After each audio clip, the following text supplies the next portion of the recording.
The main character has always been the one person that no one could ever surpass. Not in beauty, not in wealth, not even in status. And of course, Marsilia was the busiest person in the empire and attracted the most attention. And yet, she was never a woman who could fall asleep anywhere. But for some reason, she had been feeling very strange lately. Eventually, she did fall asleep, and the moment of her awakening came. She did not realize where she was, and also while her consciousness was coming to her, she did not realize when and where she had managed to fall asleep, and also did not realize why her body seemed quite heavy to her. But suddenly there came the voice of the maids, who informed her that Lady Marsilia was waking up, and they should immediately hold her arms and legs, as they were only half ready. When the protagonist opened her eyes, she couldn't understand what their conversation was about, and couldn't realize what they were talking about and why it was so noisy. But eventually, when she opened her eyes, she saw the maids in front of her doing her makeup, combing her hair, and giving her manicures. The protagonist behaved calmly and tried to realize what was happening. She ordered herself to calm down and began to recall the last memory she had before she fell into sleep, and realized that the last thing she had done was drink tea, so she assumed that in all likelihood something had been spiked in it. Then she remembered that the tea had been brought to her by a merchant she had been working with for a long time.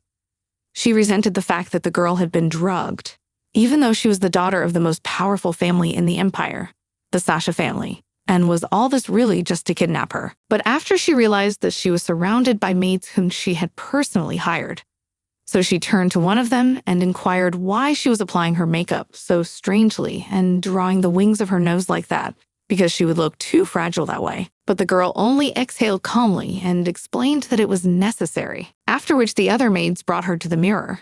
When the protagonist looked at herself, she realized that she looked good, but thought that she and the outfit and makeup were not at all to her taste. But it is quite normal for her to come to the castle in such a way. Then she realized her hand to take a couple of pictures, but found that she didn't have her communicator on her hand. So she turned to the maids and asked where her magical communicator was. But they immediately started walking away pretending they hadn't heard her question. The main character was very unhappy, so she went to one of them directly and asked where they had put her magical communicators and what they were up to. And after that, she said that she absolutely did not like this makeup because it made her look like a doll, and asked what they had done with her clothes and why she looked so strange. The maid was just trying to convince the girl that she looked really beautiful. But the one who looked displeased informed herself that even if she looked beautiful, it didn't mean it was her taste, for she was wearing a white dress with lace, and it looked very much like a wedding dress her mother might have picked out. But suddenly it hit her, and she opened her eyes wide and looked at the servants around her. They had absolutely no reaction. It was as if they were trying to avoid her gaze. But suddenly one of them spoke up and awkwardly confirmed the girl's hunch that she was getting ready to get married. She was literally shocked. She was shaking with anger. The main character did not understand how her relatives dared to slip her such a trap. After all, she worked hard all her life and went very far. Then she rose abruptly from her seat. The maids explained in a panic that she must not move now, otherwise she might wrinkle or fall again. And besides, she was not wearing shoes. But the protagonist didn't care at all, so she lifted up the hem of her dress and walked away, thinking that now she wasn't walking on a wooden floor, but just a carpet, so she'd be all right even if she fell. But she was still very worried about the slight jiggling after the medicine she'd been given, and afterward began to ponder the fact that she had guessed more than once that her parents would think of something to marry her off, and then resolutely opened the curtains to see where she was. But to her horror, she found that she was facing an ocean from which she could not escape. She turned excitedly to the maid and was evidently displeased, so she asked her what was going on and inquired who the fool was whom she was marrying, and asked if he was on the ship. But the racing lady calmly explained that Miss Marsilia should not speak in such a way about her fiancé and should be more careful in her language. But she was not pleased and asked why she should behave like that, for her fiancé had not even a drop of common sense. For if she had, he would never have married her, for she was Marsilia Sasha, the most famous girl in the empire and the only daughter of the Sasha family. Her beauty amazed and attracted the eyes of everyone, but it wasn't her origin that made her famous. It was her attitude towards other people. She recalled her conversation with a young man. She looked him over unhappily and told him that if his gun in his pants wasn't big enough, he should have at least learned some techniques. He wasn't very good at either, so she wasn't going to go out with him. After what happened back at her house, the protagonist sat in her magic tablet and reflected on the fact that she had only told a guy about it because he acted as if he had done something great, although they had just slept together once. And then she thought that after that incident, the guy had run away abroad because he was called a man who is bad at everything. As a result, all the men who could not become the protagonist's mate were looking for more compliant girls. Any man's pride will be ruined forever as soon as they try to approach Mercedes.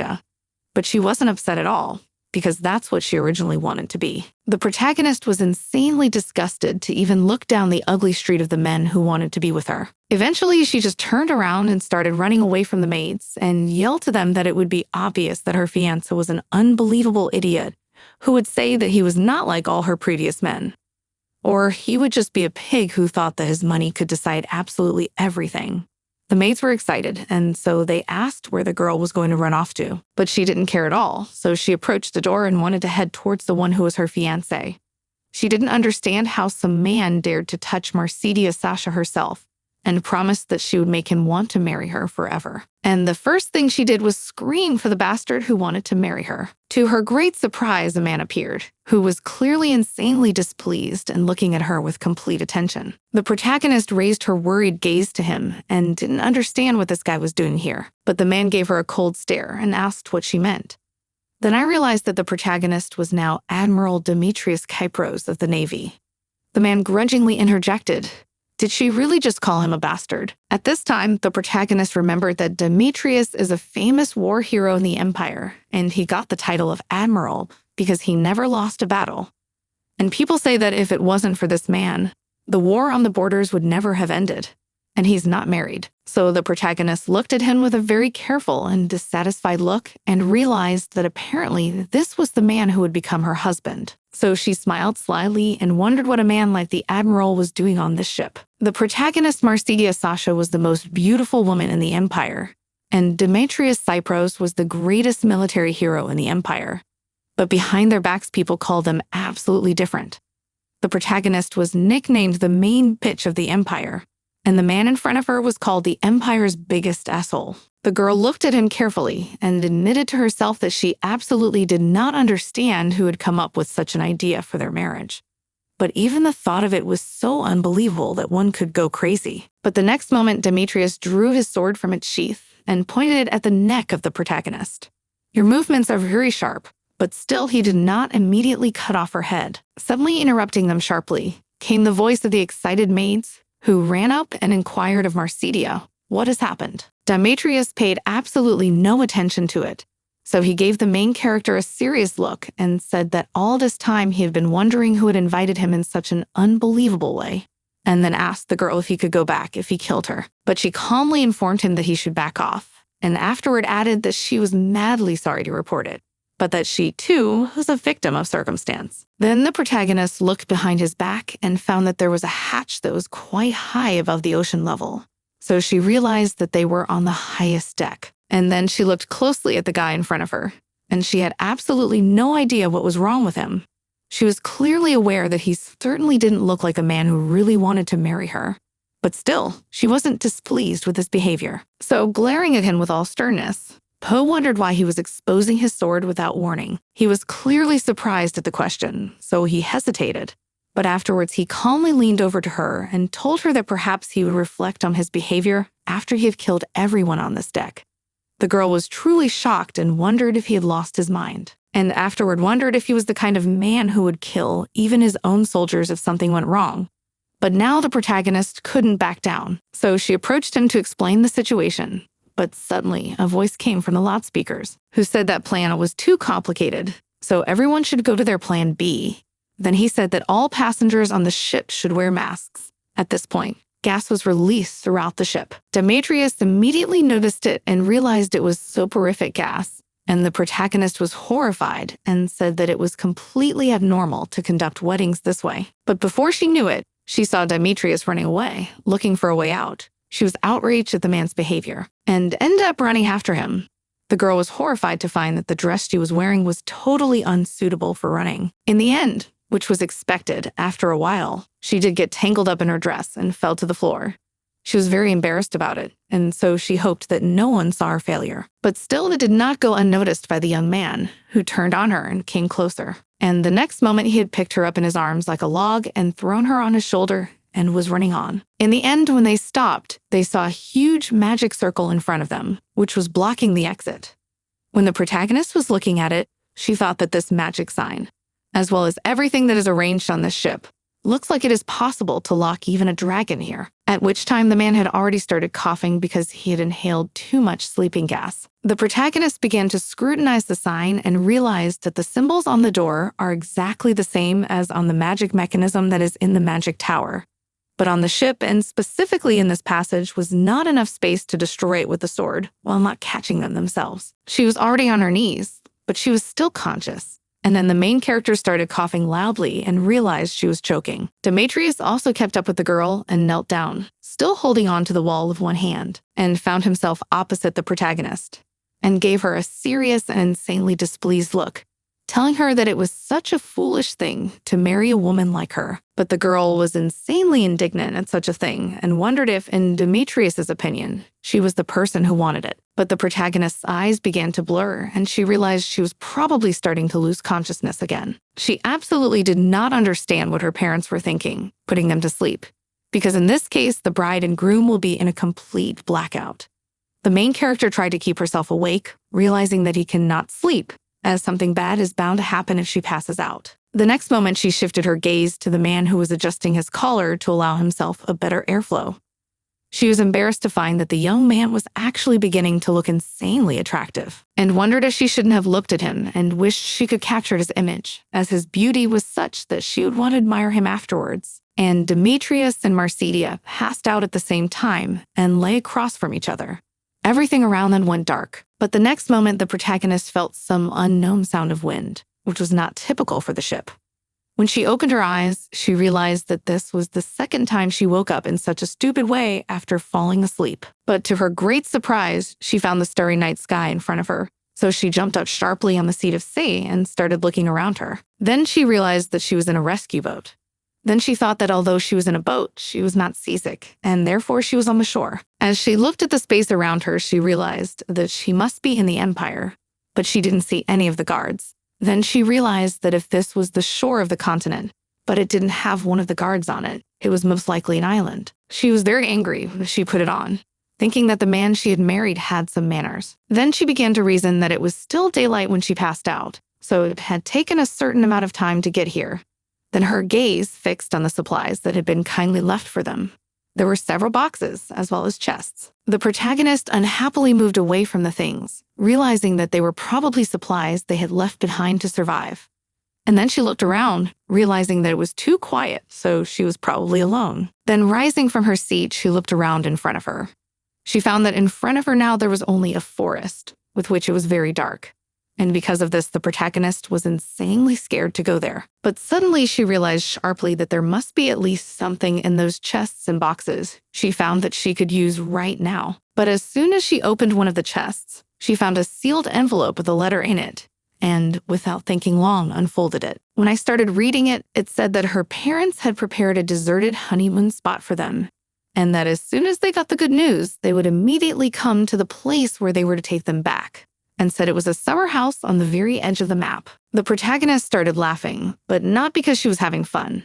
It was because the whole situation that had happened to her was crazy, and she thought her parents were completely insane. And then I realized that they wanted her to get pregnant on the honeymoon. When you realized it, you were just horrified and called your parents crazy. But the friend suddenly heard the voice of Demetrius, who said that he had no idea that the girl had such a sharp tongue. Marcedia abruptly calmed down and turned around, immediately seeing Demetrius in front of her, who reported that the girl felt quite comfortable with the situation. She threw a cloth over herself to keep warm and said that Demetrius should not care about her rude speech, as she could speak as she wished because there was no one else in this place but the two of them. The girl was madly displeased that the maid had put high heels on her and did not understand why they had done so. But Marcedia was a mad fashionista, so she realized that wearing simple shoes under such a dress was also unforgivable. But suddenly, unexpectedly, a young man held out his hand to her, offering his help to get away. The girl scrutinized him carefully, after which she cautiously inquired if the man wanted her to take his hand. The man remained silent for a while, not knowing how to react. But then he smiled strangely, saying that the girl had some semblance of self-esteem after all. Then he turned around and started to leave. The protagonist was insanely indignant at such behavior on the part of the young man and asked did he really think that she had no self-esteem. But he calmly said that he hoped that the girl understood in what position she found herself in, and afterward he gave her a cold and murderous look, informing her that it would not be at all difficult to break her frail neck with his bare hands. The protagonist was very displeased and inquired whether he dared to threaten her, and he looked at her calmly and said that his words directly contained a threat. So it is not surprising. All this time Demetrius addressed Marsidia, calling her simply a woman, but the one looked at him and informed him that she had a name and introduced herself, whereupon she grudgingly said that she was neither a cow nor a pig nor any other animal. Therefore, he should not call her in that manner, and said that the man must surely know her name, and before she introduced herself. But finding his aloof look in horror, realized that such a jerk as he really does not know her. So awkwardly asked again, does he not read the news in aristocratic society, or does not use a magical messenger? He simply remained silent, and then the protagonist realized that most likely this man does not even have friends. But suddenly he spoke sharply and said that they should end the conversation and asked what the girl's intentions were for their wedding. She was horrified that he suspected her and asked him if he thought someone like her was going to marry him. The girl continued to resent the fact that she had been kidnapped and was enraged by it. And if she had planned it, she would not have put herself on the boat after she had sedated herself with gas. So she had no such intentions at all. And if she had planned it, she would not have put herself in the boat after she gassed herself. He, still covered in sand, wondered if the girl had absolutely no plans to marry him. She was shaking with rage that Demetrius had suggested such a thing, so she informed him that she didn't look happy at all, nor did she look like someone who enjoyed deceiving others. After which she looked at the brooding man in front of her and didn't understand what was going through that man's mind right now. And maybe he really was ready to kill her right now on the spot. But to her surprise, he just calmly turned around and informed her that it was completely unimportant now. The girl was so shocked and immediately realized why the young man was nicknamed an idiot. But suddenly interrupting her frenzy, Demetrius turned to her and told her that if Marcia had not planned all this, they should go, as she obviously did not want to spend the whole night here. The girl was madly displeased, but she took off her shoes and followed him. He gave her an attentive look and then activated his communicator, followed by a message saying that there was absolutely no network here. The protagonist was displeased and wondered if all they had was the supplies they'd left on the boat. And they didn't even have any servants with them, so apparently the people who were lured in by all this don't even realize they're going to try to escape.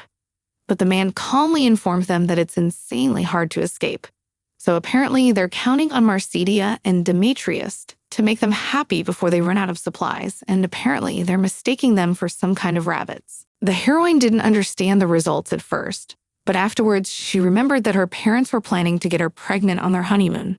But in the end, she just thought that her parents were completely out of their minds. The next moment, Demetrius grabbed some sacks on his back and motioned for the girl to follow him as he could not get her to work like that. She followed him obediently, thinking that she would have made a fuss if the man had made her carry the luggage with him, for she was not at all fitted for such work. In the end, a picture of the house did not open in front of him, and the protagonist thought happily that at last there would be a comfortable bed in front of her, as well as the bathroom she'd been longing for, as well as magical artifacts for cleaning. But when she opened the door, she was horrified to see that the house was insanely neglected and everything looked like someone hadn't lived here in a very long time, and then screamed indignantly that someone dared to leave her in such conditions.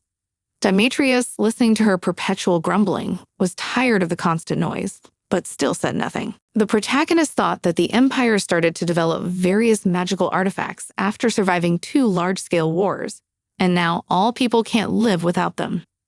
The magical artifacts were quite different for building houses and also for lighting, and there were even magical artifacts that were used to break toilets and latrines.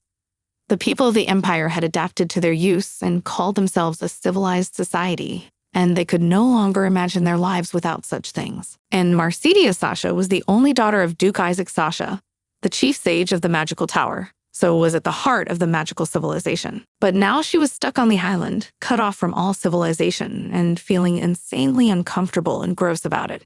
especially since she was stuck with a man as ignorant as Demetrius. Finally, he walked past her and wondered, is the girl really going to stand in one place and interfere with his work? But she's not happy asked, does the man think she should step on a wooden floor when she doesn't even know where it came from or what it's made of? To which the man said that the girl could just walk in wearing the same shoes that she had just thrown away.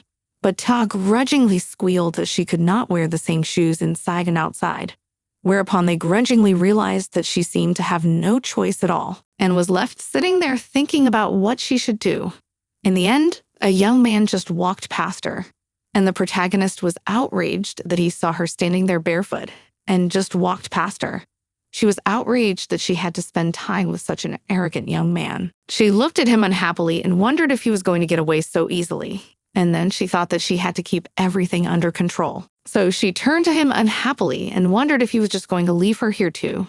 But he started to run, and Marcia was shocked at how fast this young man could run, and she doubted that he was an ordinary man with such physical abilities. But after grudgingly looking around the house and realizing that she had no other choice and thinking that this was really very outrageous, because normally her maids would have already lined up to greet her.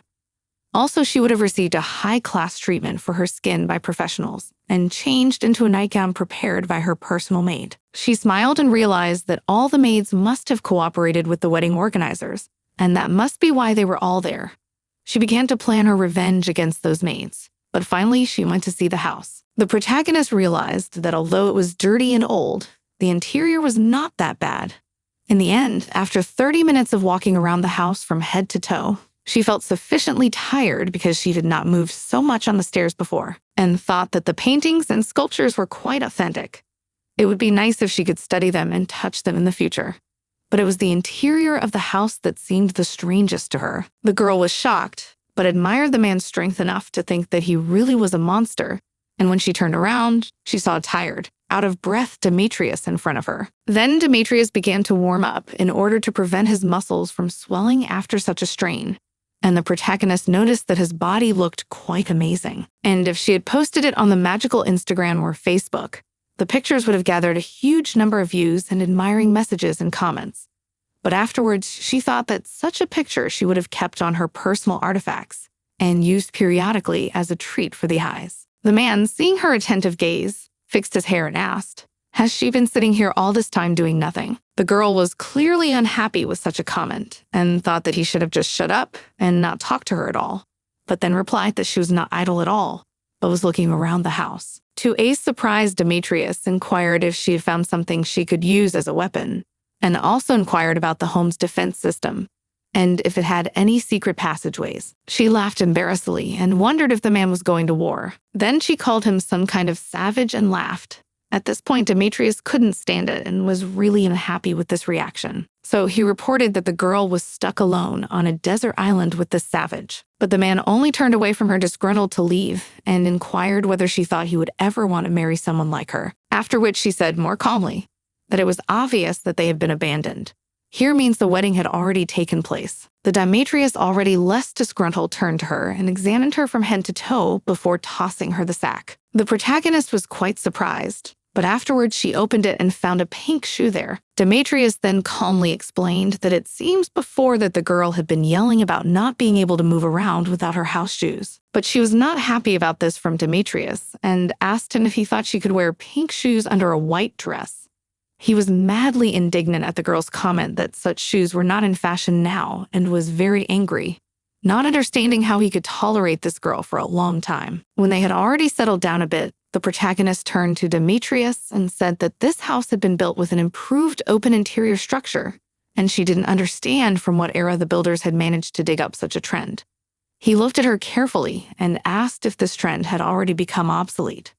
Then the girl calmly explained that it looked like it had been built about 3 years ago. But he calmly refuted her again over his head, informed her that this house had been built less than 6 months ago, and inquired if there was anything here could match the modern style. To which the protagonist calmly explained that there was absolutely nothing here. And that was very strange, because if someone buys a deserted island and builds a house of this size, they would never use designs from 3 years ago. Then she said that maybe the people who had closed them in had other reasons besides their forced marriage and childbirth. Demetrius calmly exhaled and explained that given how vulnerable the mansion's defensive structure was, he didn't think it would be wise. But in any case, they had been kidnapped and locked up here after all. The next moment, he abruptly went upwards. The protagonist was madly surprised, so she went after him. But when they got near the room, they heard some scent, and the girl thought that perhaps it was again the scent of soporific gas. But when the door opened abruptly, she realized it wasn't the soporific gas at all, but the scent of roses scattered on their heart-shaped bed. Demetrius and Marcedia stood there in shock and realized that it seemed that nothing could surprise them at all from now on. The next moment, Demetrius slammed the door unhappily, rather sharply, and then ran downstairs. The girl looked at him and asked him to wait. Then she asked him where his clothes were.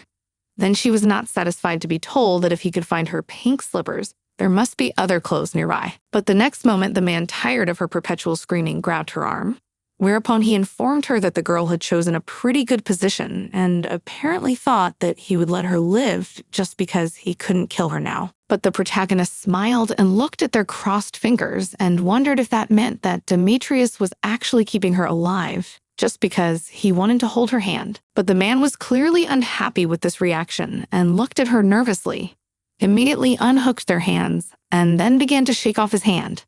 And the protagonist stood behind his back, watching all this, and began to get angry and asked how he dared to shake off his hand after he held her hand. But with a disgruntled look at her, the Demetrius informed her that he really didn't understand why he had left her alive all this time. But the protagonist calmly looked at him and told him that her death would be the greatest loss to the world.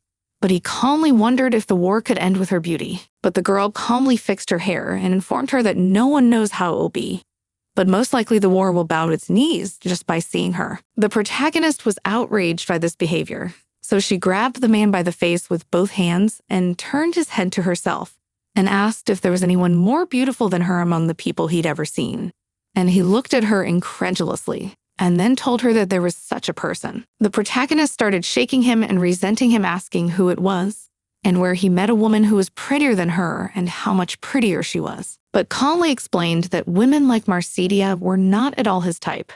The latter, hearing such displeasure, said that it must be very unlucky for the man who was his type, and inquired what the woman who would be more beautiful than she was looked like. Then he described that she was a small, slender, elegant, reserved, and modest woman, with short snow-white hair and shining eyes. The protagonist only grudgingly remarked that his words sounded exactly like a description of a woman from the 10th century and wondered if he wanted to go back in time to meet her. But the man calmly and mockingly informed him that a woman like Marcedia could never be like the woman he liked, and even if she were reborn. And Marcedia would have been outraged by such comments from a man, and then grudgingly asked if he was a pedophile. Then calmly explained that his look around while he was talking about his ideal type, especially when I said small, confirms it. And if the girl is so small, it means it's still a child. But he indignantly said that he had seen this girl when he was still quite young. And afterward, he thought puzzledly of the fact that he was having this conversation with Marcedia without realizing it himself. So some time passed, and finally, the young people chose the rooms of their preference. Demetrius chose the room opposite the stairs and Marcedia the one next to the bathroom.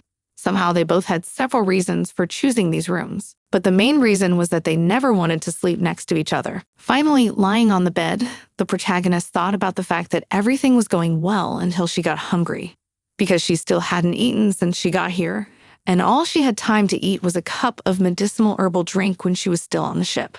So in this state, even a walk on the beach feels like hard work. But the protagonist was surprised that her stomach was still not rumbling, although afterward thought that her stomach cannot rumble, as this cannot happen to Marcedia Sacted herself, and then remarked that if that sound was coming from her stomach, it would sound kind of cute. Then she rose from her seat and looked at herself in the mirror and found that she looked fine, so she felt much better and decided to go to the man's room to offer him something to eat. When she was near him, she wondered how she should address him and whether she should call him by his name. She turned away from the door, shocked, and then screamed at Demetrius, wondering what he was doing and why he was trying to kill her. The girl was clearly outraged and asked why he thought it was a normal reaction to hear noises outside his door, but he should explain himself, and he should have explained himself. but he calmly explained that it was a normal reaction if there was an assassin or another enemy at the door. Marsidia was outraged and thought that the man in front of her was probably crazy, and wondered where his brain was when he thought that there could be someone else on a deserted island besides them. But he calmly informed her that from the sound of the footsteps, he supposed it might be her, but that he had done so anyway. And then, not letting her continue to be indignant, he asked her why she'd come. The girl looked up at him and wondered if he had dinner before, after which she wondered if that wasn't at all what she'd originally meant to say, since she'd never even set foot in the kitchen and thought he might have cooked something. But afterwards, not understanding why she came to him at all, she shouted that she didn't care at all whether he starved to death or not, so he should take care of himself. The man grudgingly informed her that she was being dramatic. So the main character put on an apron and a special outfit for cooking and went to the kitchen and thought that there are still a lot of ways in the world that can make her Marsilia Sasha even more perfect. This meant one thing. The main character knew absolutely nothing about cooking. Then she said that it would be easy to cook something because she would just light a fire and the dish would somehow cook itself. Finally, putting the pan on the stove, she remembered that cooking shows were insanely popular on Magical YouTube. So she'd been watching them a lot lately and was confident that she could make at least some soup, since she watched the show so many times. Eventually, she started doing everything according to the recipe and remembered that the recipe seemed to say that after frying the ingredients in oil, you should pour in some water and boil it. She started pouring everything in and praised herself for being the smartest and best planner, as expected. But when she added the water, it started to fizzle and exploded. At this moment, Demetrius at the last moment managed to draw the girl away from the scene of the explosion and frightenedly enclosed her in his arms and pulled her away from the frying pan, which almost hurt her. He called the girl crazy, and she in turn felt rather awkward and embarrassed in his arms and didn't know how to behave. And then she shifted her gaze to the man, who inquired, was she trying to kill herself in such a ridiculous way? But she was shocked enough at such an assumption to inform him that Demetrius had wanted to kill her yesterday anyway, so he should be so concerned. He sighed unhappily, after which looked in her face and informed her that he himself was wondering why he was so concerned about her, after which let go and asked the girl to stand where she was standing and not move from her spot, calling her a kitchen pest. Eventually, after a while, Demetrius cooked an insanely delicious seafood dish. Seeing all this, the girl asked him, does she have to eat absolutely all of this for dinner? The one putting shrimp into her plate, wondering why she was asking and explaining that the ingredients would just go bad, so they wouldn't have anything to eat in case that happened. And then he asked what she was thinking when she was making a mess in the kitchen, because she just spoiled the food, and then said that if the girl after all this dinner is still not full, she can catch a lizard and cook it the way she wants. The protagonist was madly indignant at such a statement from Demetrius and called him a barbarian. But Demetrius calmly called the girl in response to the kitchen pests, after which he set her up with some delicious smoky grilled shrimp and wondered why she was looking at this food like that and maybe he had cooked something she couldn't eat. She awkwardly informed me that it wasn't that at all, and then asked me how to eat it, referring to the shrimp. The man was madly surprised at this, but sat down and peeled a shrimp for her, telling her that not being able to peel shrimp was truly pathetic, and even if he hadn't killed her himself, she would have died in 3 days. The protagonist was madly happy that he had agreed to help her, at which time he handed her a shrimp to pass into her hands, but she ate it right out of his hands and thanked him. While the girl was chewing the shrimp, Demetrius was indignant and asked what she wanted by such behavior. But Marsilia looked at him unhappily and asked why Demetrius cared what she was doing, because earlier he had told her that he was not interested in her because she was not his type. The next moment, he moved closer to her to remove what she had plastered on her face and informed her that even if the girl wasn't his type, it didn't mean he wouldn't do anything to her. She smiled slyly at him, and afterward I ran my finger across his chest and said that was an insanely scary statement. Demetrius was embarrassed by this and was about to say something to the girl, but he couldn't find the right words. The best option was to keep peeling the shrimp. And finally, he said that the main character was just a crazy woman, but then she seemed completely unoffended by something like that, so happy that Demetrius agreed to peel the rest of the shrimp for her. In the end, she ate it all, and when she went to her room, she was happy that she had eaten well, although she was worried that she might have eaten too much, but that was the least of her worries. When she found herself in her room, she found that life without at least one of the servants was too difficult for her, as she had to change into her many dresses and nightgowns and close the curtains herself. But suddenly she found very dark clouds outside the window, which were out of character, and she wondered that not long ago there had been stars here. whereupon she reflected that such weather was unreasonably depressing, but eventually decided to go to bed thinking that she needed to get out of this island as soon as possible. But first, she needed some sleep, so she should think about that later. In the end, it rained heavily, and the protagonist woke up to the water rushing down on her. Then she was frightened to find that her ceiling was gone, and so she immediately ran to the other rooms to find the ceiling. After getting out of the room, she realized that she needed to head to the first floor, for there must be a place to hide. But then she noticed to her horror that the wall had suddenly decided to fall, and so their house served as a great place to get a good soaking. She looked at him carefully and wondered if they had raincoats or umbrellas, but he sensibly enough pointed out that they probably didn't have any in this place. The protagonist was horrified to notice that even the bathroom ceiling had been blown off, and Demetrius remarked indignantly that such a place was absolutely unfit for living. Eventually, they went in search of a dry place, and the protagonist grudgingly remarked that apparently there was only one room left that they hadn't entered yet. But he said he didn't want to go in there at all. Then the protagonist grabbed him by the hair and grudgingly informed him that she couldn't get wet because of some rain. But Demetrius calmly explained that recently she had tried to die by fire, and then informed him that such rain was absolutely usual for soldiers. But the protagonist restlessly informed that she was not a soldier at all, but a noble lady, and with a more serious, calm face, she explained that she was a fragile girl and her clothes were too thin. But afterwards, she realized that she had made a huge mistake, as there was no need to draw his attention to her clothes in such a situation. After all, she had completely covered his body and looked quite indecent. And then looking at her from head to toe, Demetrius at once began to take off his military uniform, and Marcedia, looking at him, thought what she would have to do if this man really tried to do something indecent to her. The next moment he came closer to her, and the protagonist looked at him carefully, not understanding what she should do, but knew that it was worth at least trying to escape in this case. And afterward she shrank hard and thought about the fact that she had never met a man so handsome before. But despite that, all the rumors about him were just awful. So she couldn't know about his preferences, and maybe they were strange enough. But she tried to convince herself that such a handsome man with such an attractive body couldn't be bad. But the next moment, he just calmly put the cape over her. The protagonist felt quite embarrassed at the realization that he wasn't going to do anything bad to her. The next moment, he calmly told the girl to follow him and called her a doggy. She blushed even more and did not understand why she was reacting to him like that. When they passed the room, they saw that the bed was protected by a magical barrier and was completely dry. Then Demetrius said, disgruntled, that the water barrier only extended over the bed, and it seemed absurd enough. And Marcedia added unhappily that she couldn't even believe it. And apparently those who had planned it all had no limit to their cunning. Then she realized that the storm must have been created by meteorological magic as well. If so, only one man in the Empire could have done such a thing. The great sage Isaac Sasha, her father. Then remembering her father, the protagonist hoped that he was stuck on another confusing error in a new theory. And then she thought that she hated her father for such antics. And Demetrius thought that as soon as he got out of this place, he would deal with the mastermind of it all. As a result, the protagonist and Demetrius ended up on the same bed. But they sat on opposite sides, and the girl thought that if you look carefully at all the furniture, it looks quite high quality. And it's funny enough that in the mansion, as if the canopies, curtains, or something else, everything is made of the best materials. Demetrius suddenly threw something on the floor, which frightened the girl very much. She indignantly looked at the broken vase and said that he had frightened her very much and wondered why he had done it. But the man calmly explained that he needed to make sure the barrier didn't lock them inside.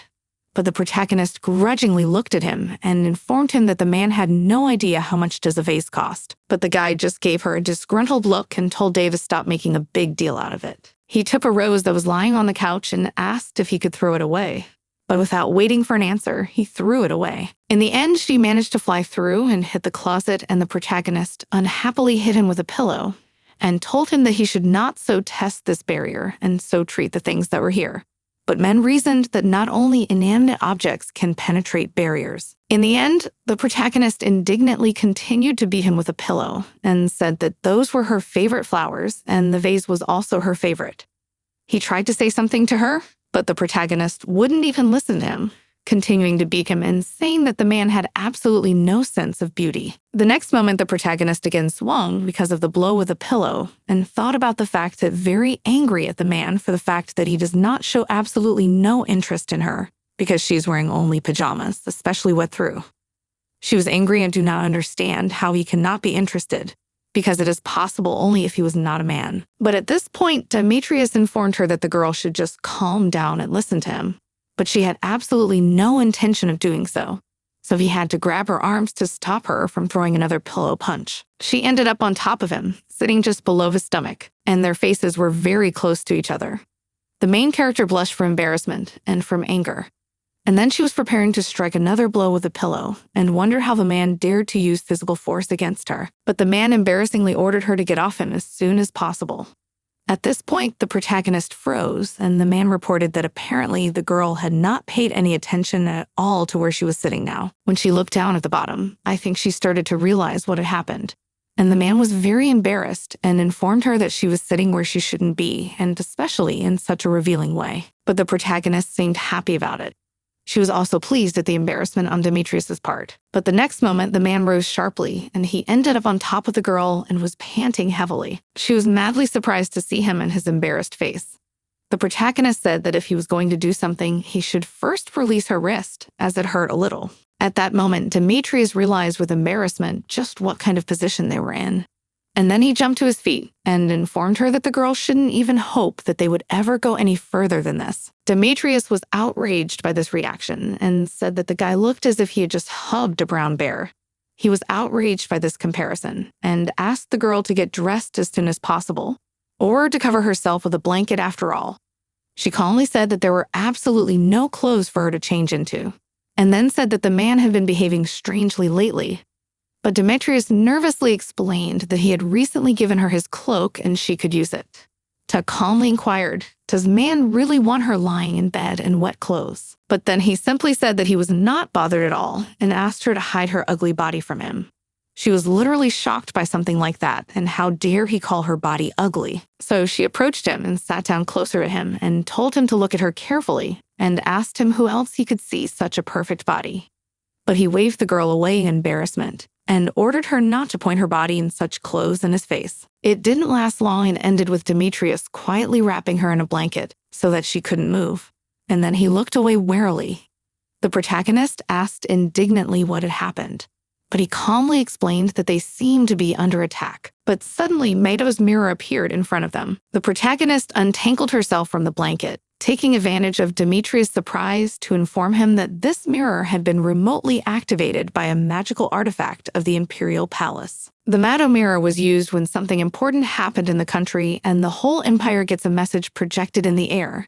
To use it, you have to spend a lot of money and magical energy. So it's really just a show to show off your wealth. The man looked at him and wondered had they been declared war again, and what was the reason for sending him even here. But suddenly they turned on the news, and their happy anchorwoman announced that there was news from the Imperial Palace. The daughter of the Duke Sasha Marcella and Admiral Demetrius have married, and now they will show footage from the scene of the event. As a result, the majestic ship appeared on the screen at first, but it was absolutely not the ship on which the protagonist and Demetrius woke up. Next came a shot of the main character being painted while she was still asleep. Marcedia resented the fact that apparently that was the reason she was left unconscious. In the end, the presenter announced that further there will be footage of the ceremony. Hearing this, Demetrius was literally furious at such a statement, not understanding what he now sees in front of him. And the protagonist unhappily noted that apparently they did not manage to make a close-up with him because of his perpetually dissatisfied facial expression. In the end, a shot of the main character and Demetrius standing in front of the mirror appeared on the Mado mirror, and making a vow that from that day on they would belong to each other. The main character was madly indignant that they had used such a staging and told Demetrius that he should look at how bad the magic they had conjured up was. Eventually, the next shot was of the guests clapping happily and being madly delighted with their betrothal. Finally, the priest said that from this moment on the couple should whatever happen to love and cherish each other, and respect the ancestors and duties of husband and wife, and be together forever in life and beyond. Whereupon he solemnly declared that in the name of God and His Majesty, he solemnly swore to defend this marriage at all costs. It was followed by the kiss of the main character with Demetrius. The presenter admired how beautiful their wedding was, then reported that after the romantic wedding ceremony on the ship, Demetrius and Mercedes said that they will immediately go on a honeymoon trip. And as far as they know, They are on the beautiful South Island. The protagonist excitedly shook Demetrius by the sleeve and informed him that the horrible thing was that they had conjured up images that looked completely worse than they really were. So even though they used magic, they didn't look like their real selves at all. So no one's going to believe it. But suddenly she froze at the realization that apparently everyone actually believed it. Then she let go of his sleeve and informed him that the wedding papers had already been signed. Demetrius immediately realized what she was referring to, so he informed her that it would be obvious since they had sent the video here using Mad's mirror. Then Marcedia excitedly thought about the fact that if the wedding was approved by the royal family, then to get a divorce would again need their permission, which would be very difficult to get. Then disgruntledly thought about the fact that all the people of the empire must have already seen this wedding from behind the mirror. Demetrius was very displeased and realized that everything that had happened was probably that bastard's fault. And the protagonist, looking at his face, wondered if he meant the present prince, and then smiled good-naturedly, and sadly informed her that if Demetrius had made it back to his country in time, he wouldn't have had to marry her. But he didn't respond to that. And when he looked all around, as well as at the heavy downpour, he realized that it seemed they would have to sleep here. And Marcedia, with a sort of strange smile, asked if Demetrius should go and sleep elsewhere. Then she said with a bored look that he might do something strange, pretending it was one of his sleeping habits, or he might confuse her with someone else, or he might talk in his sleep, or he might jump on her in the middle of the night, as he had just recently. Dima had literally nothing to say, so he awkwardly asked, does the girl want him to hug her or something? But then she calmly inquired, is there anything he cannot do? After all, he is now her husband. Speaking of this, the protagonist behaved quite calmly. But Demetrius covered his face with his hands and cursed quietly. But this did not go unnoticed by the protagonist. So she angrily approached him and wondered if he had just decided to cuss about it. Then wondered if he thought he was the only one who was really annoyed by the situation. And then almost crying said that she hates the fact that she had to marry someone like him. And she is not going to sleep with him. And as soon as they get back, she is going to file for divorce, since this wedding was illegal in the first place. So she will sue as soon as she gets off this island. Demetrius was rather puzzled by such behavior on the part of the girl, as well as her abruptness. In the end, while he was stunned by her reaction, the girl quickly built a barricade of pillows and threateningly told him not to cross the line. But he sensibly noticed that the girl had made her side wider, so he wanted to move the pillows to make 2 equal parts. But she shouted that he should not cross the line in any way. He was outraged at the girl's behavior, so he snatched up the blanket and said that he would accept all the terms, but in return, he would take what he could cover himself with. The protagonist was outraged by his behavior, but she forced herself to calm down and exhaled. And then she thought about the fact that she had never even thought about getting married in her whole life. And now she couldn't imagine that such an unpleasant situation would ever happen. And all the while, Demetrius was awake. And so he thought that no matter how beautiful the girl was, her pompousness and her craziness is what he can't stand about women. But as soon as he saw her sobbing quietly, he realized that they were alike in some way. Then he sharply recalled his childhood memories when he found a little girl and asked her why she was crying.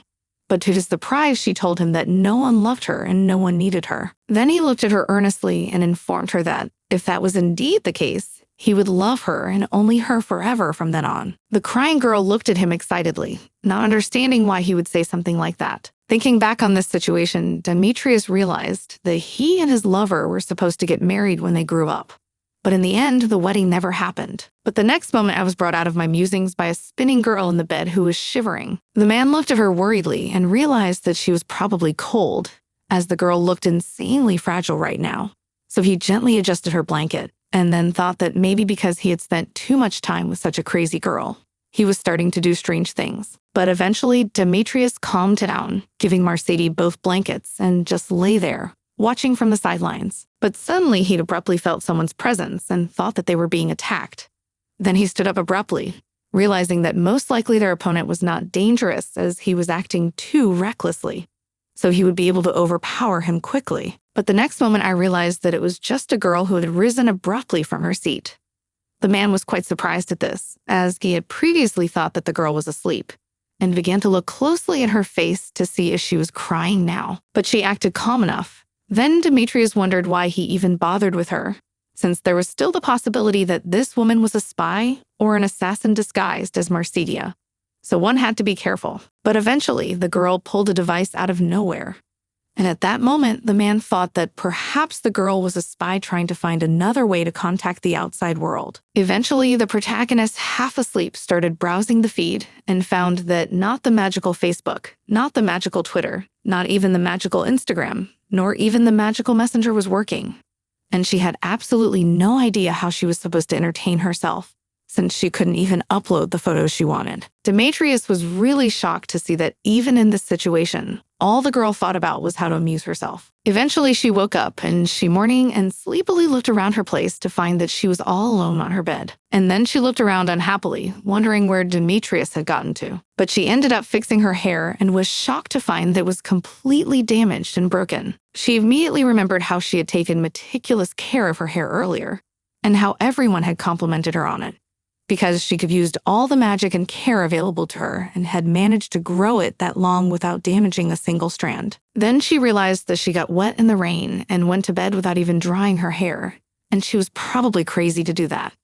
And then she realized that at that very second her hair was screaming for help, and she had to get it back before it was all gone. So she rushed briskly to her room, realizing that even if the maids had betrayed her, they couldn't have forgotten to put in her makeup. But suddenly she was excited to find Demetrius, who was literally destroying their house.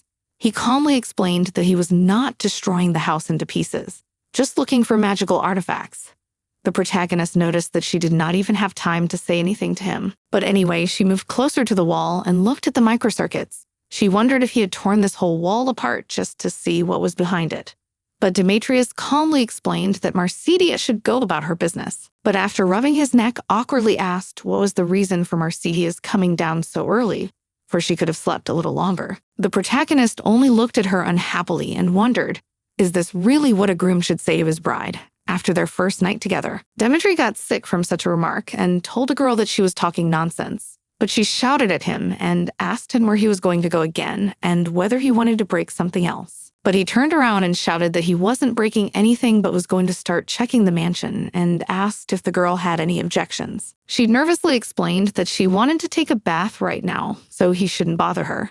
But he indignantly remarked that he didn't care and wasn't even going to look in that direction, so they parted ways. Eventually, the girl was about to go, as suddenly the guy on the spot turned towards the protagonist, informed her that if something happens, she should call him. She was a little embarrassed, but afterward she thought she hadn't meant to call him out at all. But some time passed, and the protagonist got excited and called Demetrius, who ran into her room thinking that something terrible had happened to her. Ended up catching a crying girl looking in the mirror, who was sobbing because she couldn't manage her hair on her own. The heroine was indignant at such an attitude towards her hair, which she had grown for so long, so she scolded him. But Demetrius tired the message that if she was in the apartment, she would have been locked up somewhere by now. But the protagonist kept yelling about how Demetrius just doesn't realize how much her hair means to her. He was just indignant and said that of course he couldn't possibly know that. So if a girl can't handle them herself, she should just cut them off. She gave him a cold look and told him to stop acting like that. And he himself offered to help her in case of anything. He admitted her rightness after all, therefore, and cursing, inquired how he could help her. She looked at him in surprise, not understanding what he was talking about. Then he shyly took his hand away from her face and asked how he could help the girl with her hair. Eventually came a long time later, and Demetrius was clearly unhappy with his hair, and the protagonist was only dispensing advice about what he was doing wrong or how he should handle her hair. She looked very unhappy and told the man that he was really inept at doing hair, but he grudgingly informed her that the girl should shut up before he ripped out the hair. At this point, Demetrius froze in place. I don't understand why he should feel so humiliated doing this lady's hair all this time. But in the end, he ordered himself to endure because the main character really looked like she would die if he didn't help her now. And then he said that the girl was insanely picky when it came to her hair, so I can see why a few words escaped her. Eventually, the protagonist embarrassedly announced that Demetrius was too close so she could feel her warmth. And then suddenly she let out an exhalation that was more like a moan. And then she looked at him very embarrassed and told him that it was completely accidental and it was unknowingly. But he just threw her head back and hovered over her and told her to stop acting like that. The protagonist was still embarrassed, but agreed to his words. And it was a while before Demetrius was incredibly proud to announce that he finished her hair. The protagonist, looking around herself in a small mirror, saw that the strands were sticking out and grudgingly reported that the man was really bad with his hands. That one was maddeningly unhappy with such a comment after all the work he'd done. But the protagonist smiled calmly and informed him that it wasn't that bad, so you shouldn't be so upset. The next moment Demetrius was about to turn around and leave, I'll tell you that next time about Mercedes, you shouldn't call him out on such nonsense. But there she asked him to stop and then looked away embarrassed and blushed, thanking him for his help. Demetrius looked at her in surprise, not sure how to react to such a statement. But the next moment the girl kicked him out of her bathroom, burning with embarrassment, and informed him that he should leave since she was going to take a bath. Finally, she went to the mirror that adjusted the settings of the bathtub and started looking at what modes the bathtub had, and was delighted that there was a customization option, and you could even add essential oils or turn on the bubbles. In the end, she was just delighted with this kind of thing and lay quietly in her bathtub, enjoying the fact that she can finally feel alive again, and happy that the bath bombs smell wonderful and also have a beautiful view. The protagonist pretty much said that if she had a link, she would have been very keen to post a couple of pictures. She was a really social media addicted person. And then she thought that even if the rumors had betrayed her, they couldn't have stashed her communicator somewhere. So it would be strange if they hadn't stashed at least one somewhere. So she got up from her seat and headed out to find the thought that the girls were sure to leave at least once, realizing that they would never see each other again. She finally found it and was glad to see that it was still a little charged. So she looked hard enough and could find a place in the house where she could charge it. She ended up taking a couple of photos of her contented after shower and captioned it as her beautifully relaxing morning, and put some hashtags such as honeymoon, travel, and also newly a diary. Then tried to post, but ended up frustrated, admitting to myself that it was foolish to hope that any of this would load. But suddenly a man burst into the room who did not explain his actions, picked up the girl on his arm. She was madly surprised, and so asked what he was doing and demanded to let her go. Eventually, they ended up in a warehouse or a restroom, and the man put her on the floor and told her that she should sit here and wait for him and not to leave the room. The main character was madly indignant at such words from Demetrius' side, so she wondered what it meant and how he could break into her bathtub and lock her in here. But he pinned her down with his hands on both sides, making the protagonist madly embarrassed. Then she stammered to remind him that she'd asked him to explain himself. But the next moment he clamped his hand over her mouth and looked intently into her face and asked her to be quiet. He took his hand off the girl's mouth after a while and explained that he no longer felt anyone's presence. And then, looking around carefully, he explained that he found traces of mermaids near the mansion. The protagonist remembers the mermaids asked, "Are they around?" and whether the man is sure. That carefully looked at him said that killed many of the mermaids, being a captain in the Navy. So that can definitely say that it is exactly the mermaids, although it is absolutely not pleased him. The girl grabbed his shirt, looked at him admiringly, and began her proposal. But Tot immediately stopped and said that whatever she was thinking, he immediately refuses such a proposal. But the main character did not listen to him, and ignoring his warning, said that she madly wants to see mermaids and also to make a couple of photos. Demetrius was clearly tired of the main character being so awful and explained to her that he had previously told her that this was not an amusement park or a resort. So it would be long past time for her to realize that. But that did not listen. I asked if she could look at them at least from afar. Looking at the main character who talked about it with such enthusiasm, did not understand how he could find such a crazy woman. But Tat continued that she knew how to protect herself so she wouldn't get in his way. She looked at Demetrius, not understanding why he wasn't commenting on it, and looking at her strangely. But the next moment there was a thump, which she managed to turn away from and was really shocked. And then she looked at him unhappily, still not sure why he was doing that. Then he stated that she did have a fairly quick reaction time, so it would be better if she pumped up her stamina, and advised her to go jogging on the beach once in a while. The protagonist was totally uninspired by his inspection and called him crazy. After which Poe wondered how a husband could raise his fists at his wife to make sure she was self-defense, and they were not even a real couple. In the end, Demetrius realized that he couldn't get away from the girl and told her that she could do as she pleased. The main character was madly happy about it and said that she would take just a couple of photos and then post them in the social network. The man indignantly noticed that she could not do it, but suddenly noticed that she had a communicator on her hand and asked where she got it. But then he grudgingly said that it did not matter because there was no connection. The main character knew that mermaids are a race of magical creatures that live in the ocean and do not have a certain level of intelligence. Among them, there are also newts, creatures similar to humans, and even given their similarity to humans, they do not communicate with them. This is why they attract a lot of attention and are a popular topic for discussion among people. The main character thought about it and realized that recently there was a big exhibition where the newt was presented.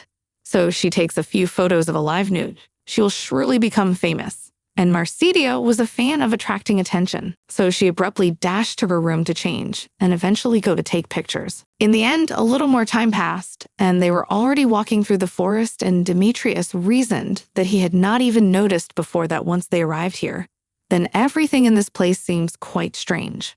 First of all, creatures living in the ocean under no circumstances do not go ashore without a reason. Also, he determined their location by constellations and realized that the island is in the boundary of the sea protection, so that accordingly, it could not be a place where mermaids can appear. But they've left quite visible traces of their presence here.